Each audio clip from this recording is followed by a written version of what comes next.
Ah, faut suivre. Parce que là, c'est super important. S'il le dit, c'est que c'est vrai.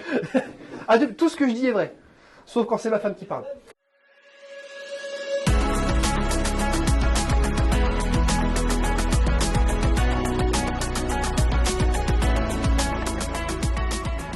Bonjour et bienvenue au Rendez-vous économique, la tribu des entrepreneurs qui veulent changer le monde. Aujourd'hui, à la CPME, sur le thème de l'innovation, je suis avec Bernard Philippe. Bonjour Bernard. Bonjour.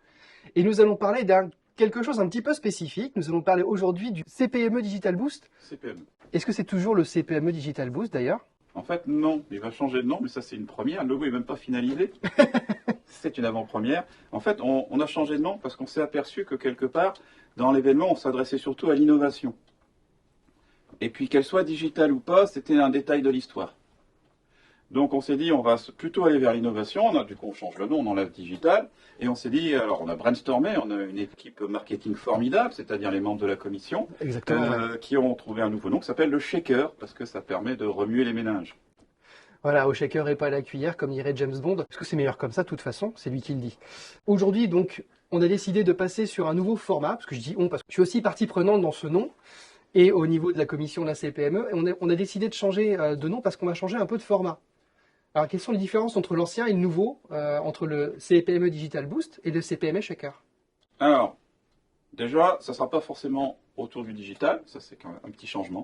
Gros, Et après, on a décidé de faire un événement, c'était un événement de 3 jours finalement, qui était un peu lourd pour les dirigeants d'entreprise qui venaient nous voir. Et on s'est dit qu'on allait le restreindre en tant qu'événement. Comme Guillaume, il parlait du salon en fait. Hein. Ouais. Donc en tant qu'événement, on le restreint sur 2 jours. Et en fait, on utilise le temps libéré, si j'ose dire, une demi-journée en amont pour rencontrer le chef d'entreprise et des gens de son entreprise pour commencer à définir le projet, l'innovation à laquelle il pense. Et la deuxième demi-journée, utilisée plutôt en aval pour permettre de faire un point de suivi. Genre 3 mois après, pour voir où est-ce qu'il en est du plan d'action qu'il aura élaboré pendant les 2 jours qui sont le cœur de l'événement. Parce qu'initialement, c'est vrai qu'il y avait donc, comme tu dis, ce passage de 3 jours qui était un peu lourd. C'est vrai que 3 jours, ça reste, surtout quand on est 3 jours de réflexion, de mise en place, de technique, de méthodologie. Et il y avait derrière pas tellement de suivi, parce que l'idée, c'était d'aider à la mise en place d'outils et pas tellement d'aider à suivre et de voir comment est-ce qu'on pouvait aider un peu plus avant les chefs d'entreprise. Oui, parce que finalement, quand on était dans le digital, l'étape souvent d'après pour le dirigeant, c'était de trouver un prestataire qui allait l'accompagner dans la mise en place de cet outil. Donc on montait un plan d'action, on montait une sorte de maquette pour qu'il puisse exprimer auprès d'un futur prestataire ou en interne s'il a des informaticiens ce qu'il voulait faire. Okay. Tandis que là, on est sur un sujet beaucoup plus vaste et du coup, l'accompagnement a un intérêt. Nettement, puis même quelque part, j'ai envie de dire que l'accompagnement de la CPME se justifie et il y a comme l'idée de générer une forme de communauté, mais en tout cas d'aider et de montrer qu'il y a une implication réelle de la CPME et des différentes commissions et des différents adhérents auprès du tissu économique local. Et en plus, on s'intéresse à un créneau, donc qui est les TPE et les PME, on va être plutôt de petite taille en fait, qui est un tissu qui n'est pas tellement aidé par les prestataires traditionnels. Les gros cabinets de consulting autour de l'innovation, en fait, c'est pas du tout le genre de client pour eux. Ils ont besoin de projets plus consistants. Alors, on a des consultants dont c'est le métier aussi, ce genre de choses. Mais là, l'idée, c'est de faire un premier pas, c'est-à-dire de permettre à l'entrepreneur de faire un pas qui lui coûte certes du temps et de l'engagement, et puis une petite participation aux frais du salon quand même. Bah, normal. Voilà. En même temps, mais qui lui coûte du temps et cet engagement-là pour se dire derrière, je vais trouver quelqu'un et puis je vais avancer. C'est le petit pas qui permet, le premier petit pas en fait, qui va permettre de continuer à courir derrière. C'est marrant parce que j'ai l'habitude de dire que les rendez-vous économiques, il n'y a pas de grand bond qui ne commence par des petits pas. Et c'est un peu ça en fait.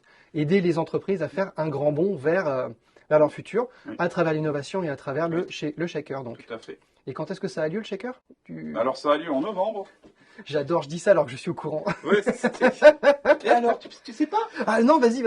Alors c'est en novembre 2023. La date exacte est encore en train de discussion, parce que l'idée du shaker, c'est de réunir autour du chef d'entreprise et une personne, un de ses salariés par exemple, différents profils. Donc il va y avoir un coach qui est le gardien de la méthodo. Et puis derrière, des étudiants, plutôt des alternants en fait, dans le domaine des technologies, dans le domaine du commerce, parce qu'il y a le business plan à challenger aussi quelque part là-dedans. Oui. Et en fait, on a un petit challenge de synchroniser plusieurs écoles, qui ont tous des plannings d'alternants différents. Parce qu'on fait aussi rentrer l'apprentissage, on va dire les gens, les futurs aidants à l'innovation. On les aide quelque part avec le CPME Hacker à se former à l'innovation et à aider plus tard les entrepreneurs qui en auront besoin. Ceux qui sont passés, les apprenants qui sont passés dans CPME Digital Boost, je me souviens, à un moment, la première année, ils sont venus nous voir en disant « Mais vous savez, là, tous les outils qu'on a utilisés, on les avait appris théoriquement en cours. Donc on était super contents de les utiliser en vrai avec un chef d'entreprise. » Ça, c'est chouette. Application directe. Oui. Donc aujourd'hui, le CPME Hacker va ouvrir. Vous pouvez, si vous connaissez des entrepreneurs qui ont des projets, qui portent des projets, qui ont envie de voir leur projet arriver, mais qui ne savent pas comment s'y prendre, il faut les envoyer vers la CPME parce qu'on va avoir bientôt des commissions qui vont recevoir les avant-projets et qui vont les sélectionner pour le fameux shaker qui aura lieu en novembre. Oui. Il va y avoir un appel à projet qui va être fait en ligne avec un formulaire facile à remplir.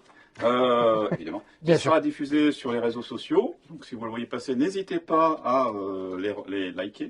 Liker, partager, suivant le réseau social, commenter, en fait, le terme n'est pas le même. Et sinon, à proposer à des gens de rejoindre l'événement.